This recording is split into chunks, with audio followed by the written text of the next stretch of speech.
តែយើងដាក់រៀងខ្ពស់បន្តិចទៅវាស្រួលចា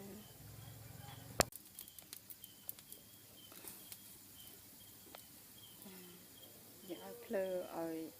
ញ៉ាំមាន់យើងរៀងនេះបន្តិចទៅចាវាចិត្តឆ្អិនហើយចាប៉ុណ្ណឹងវាអាចលម្អឆ្អិនហើយចាវាមិនស្អាតញ៉ាំមាន់របស់យើងចាអូខេហើយយើងបុកខ្ទឹម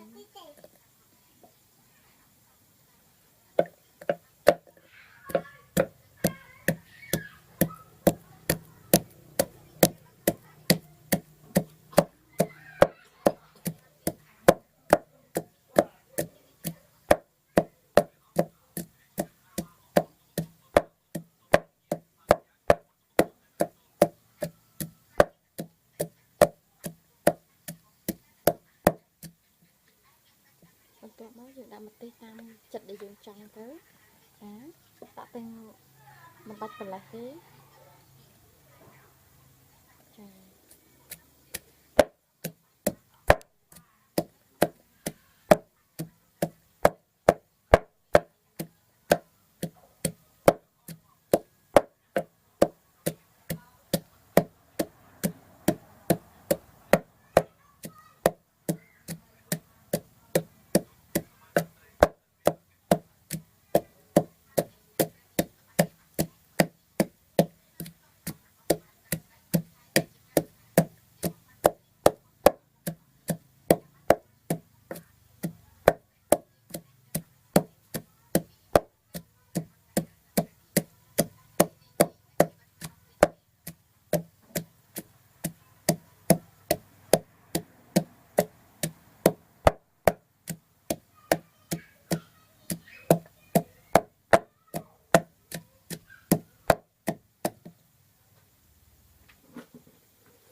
តើដល់យើងបាញ់ស្មានអំបិលទៅចាសាច់យើងប៉ិតហ្នឹងយើងដាក់ថែប៉ិនទៅចានេះជារ៉ូឌី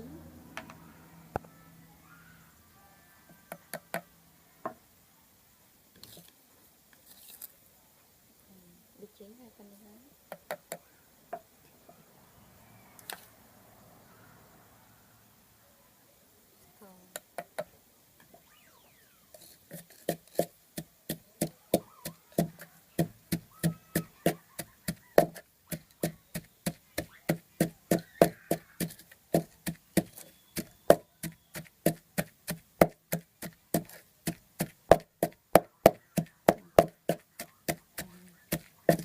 ត្រឡប់បាច់នេះ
ប្រឡាក់30 នាទីណា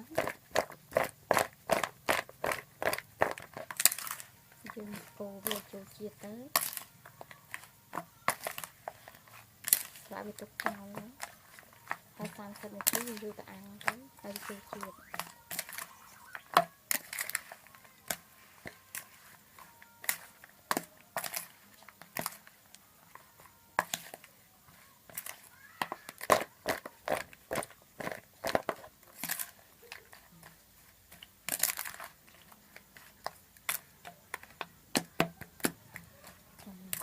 រួចបងហើយ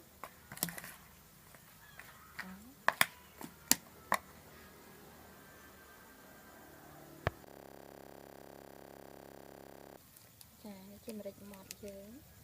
ចាយើងវាឲ្យស្រេចណា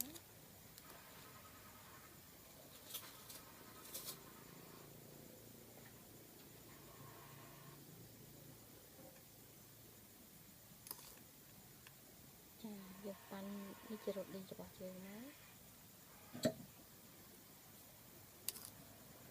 វាជាស្ករ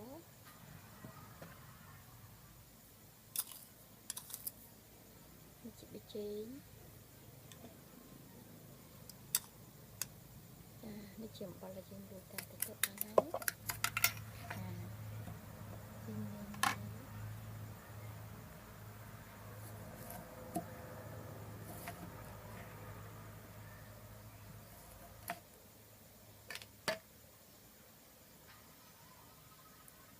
ចាយើងយកគ្រឿងញ៉ាំ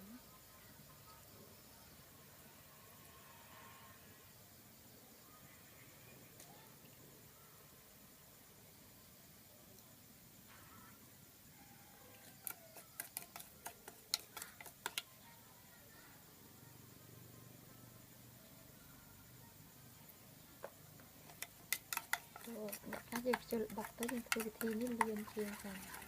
ហើយយើងកូរធ្វើម៉េចកូរវាឲ្យវាចូលគ្រឿងគ្នាវាទៅចូលកូរវាជួយគ្នាណាចាំជម្រាបជាមួយនឹងកញ្ញាមាត់របស់យើងចាទឹកអាមេរិកយើងរួចរាល់ហើយចាចាប់អានទៅមើលអានកញ្ញាមាត់ទាំងអស់គ្នា